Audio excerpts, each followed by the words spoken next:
A lot has changed, especially since the events of Nightfall. As a brief overview, on the world map you can now see the Isle of Istan.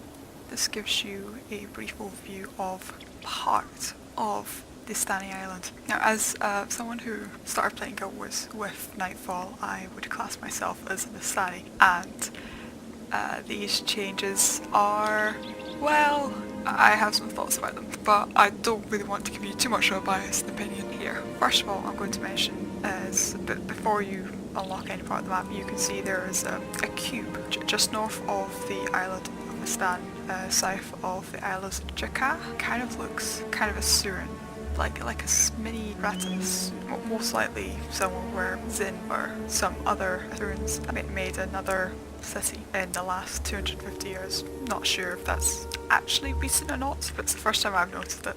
It's the first time I've been able to see far enough south. Once you've unlocked the full map, realise you actually can't go that far to the west of Istan. There is a wall along the border.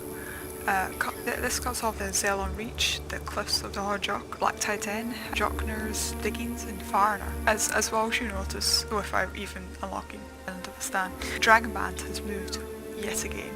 So he's no longer just settled within Babi. He's gone further south and then called around. It's as if he's going too fast, has to stop and just take a U-turn. But from the looks of it, Kragtorix is actually heading back to Lion's Arch, as we think he is. The map itself, you see, once you've unlocked it, several changes compared to the original map in Guild Wars Nightfall. The first one I'll bring your attention to is the Corsair Floater. The Corsairs weren't a welcome sight in Istan, or they didn't used to be.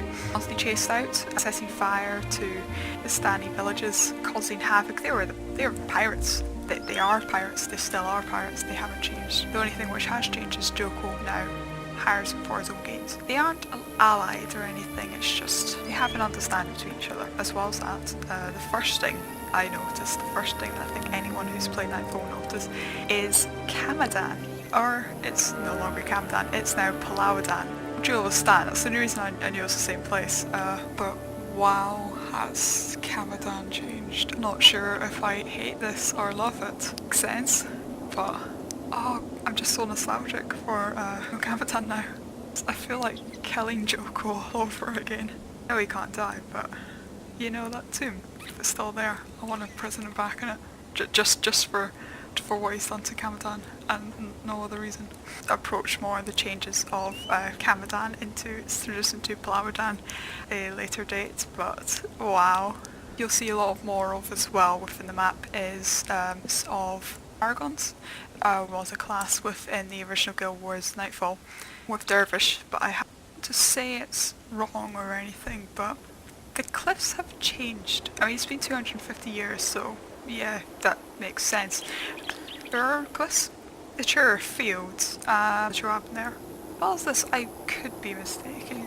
Yeah, it kind of looks like Palawan's moved out far into the ocean. We're missing part of this island. We're missing the Trebek village, possibly, which should be located just to the right of the Chur fields. No longer seem to exist on the map. It appears on the Guild map that there is islands there indicating that it should be there on the unfogged part of the map, but it isn't.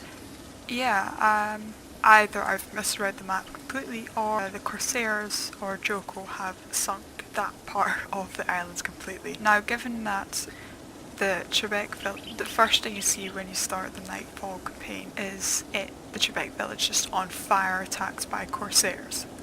They were constantly under siege by Corsairs. After the fall of the Sun Spears, it makes sense that the Corsairs would come and raze the entire to the ground, if not the entire island to the ground.